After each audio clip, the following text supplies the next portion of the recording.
नमस्कार।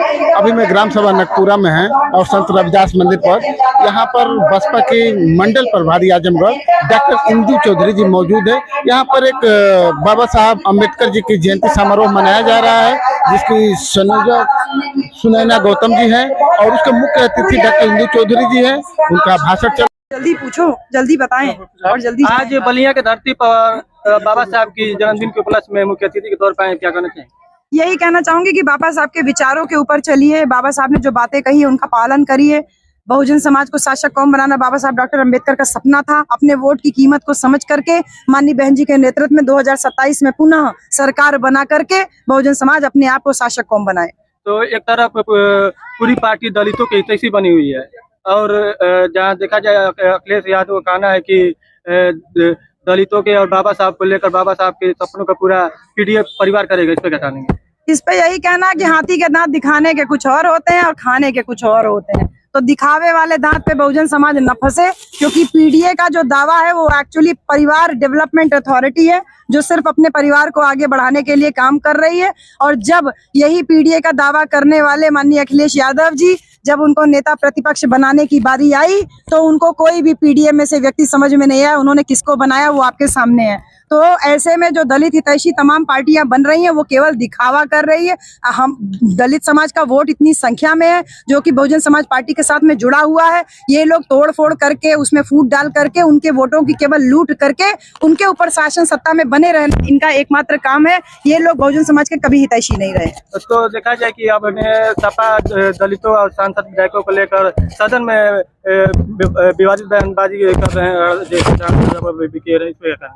देखिए, दलित समाज को इन तमाम बयानबाजियों से बच करके रहना चाहिए, क्योंकि ये जो तमाम दावा कर रहे हैं कि दलित समाज के नेता के ऊपर जो है हमला हुआ, वो एक्चुअली समाजवादी पार्टी के नेता हैं। क्योंकि यही दलित समाज के अगर अपने आप को नेता कह रहे थे तो इसी समाजवादी पार्टी ने संसद के अंदर जो प्रमोशन में आरक्षण का बिल फाड़ा था, महिला आरक्षण का बिल फाड़ा था, तब भी तो ये दलित सांसद रहे होंगे, तब इन्होंने क्यों नहीं बोला? आज जब ये उल्टी सीधी बयानबाजियां कर रहे हैं, जब इनके ऊपर हमला हो रहा है, तो ये तमाम तरीके से ये लोग अपना बचाने के लिए और दलित समाज का एक बड़ा चेहरा बनाने के लिए उनके वोटों की लूट के लिए इस तरीके के प्रपंच रच रहे हैं। जनता भी काफी समझदार हो गई है और स्पेशली जो दलित समाज है जो कि इस बहुजन राजनीति की धुरी रहा है वो बहुत अच्छे से समझ रहा है और इस झांसे में आने वाला है नहीं। तो देखा जाए सुमन के बयान पर आप क्या कहना चाहेंगे?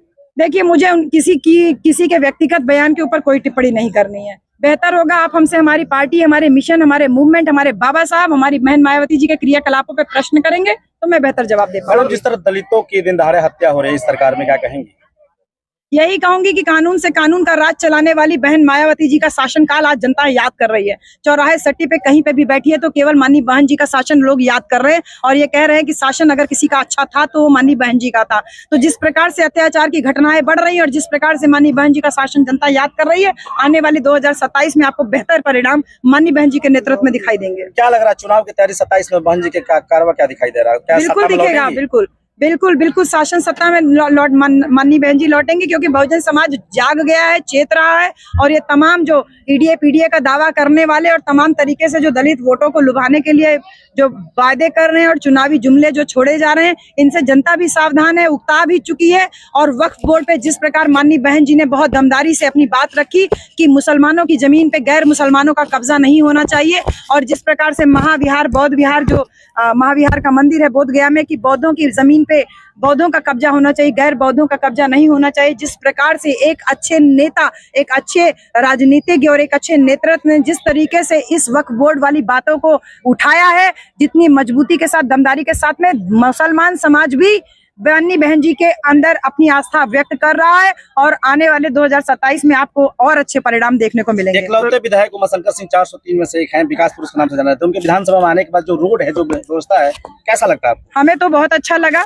मुझे लगता है कि मैं आज दूसरी बार रसोड़ा विधानसभा आई हूँ और मुझे कोई भी सड़क, चाहे गाँव की हो चाहे एकदम मेन रोड से कनेक्टिंग रोड हो, कोई भी सड़क हमको खराब नहीं दिखी। यही विकास का कार्य है जो माननीय बहन जी के नेतृत्व में पूरे प्रदेश में हो रहा था, जो कि उनके एक प्रतिनिधि के रूप में रसोड़ा के जो सम्मानित विधायक वो एक नहीं है, वो नीचे से एक वाले नहीं है, वो टॉप वाले नंबर 1 है। तो हमारा विधायक एक हो करके भी नंबर 1 पे है। कोई ऐसा विधायक पूरे उत्तर प्रदेश में 403 विधानसभा में नहीं है। आयोजकर्ता के इस कार्यक्रम में सफल आयोजकर्ता क्या कहेंगे? आयोजक को एक होगी बहुत सारी मंगल कामनाएं। आप लोग ये जो बाबा साहब का कारवां है ये लगातार चलते रहने वाला है। ये एक पीढ़ी और एक सदी का कार्य नहीं है, चलता पीढ़ी दर पीढ़ी चलते रहने वाला कार्य है।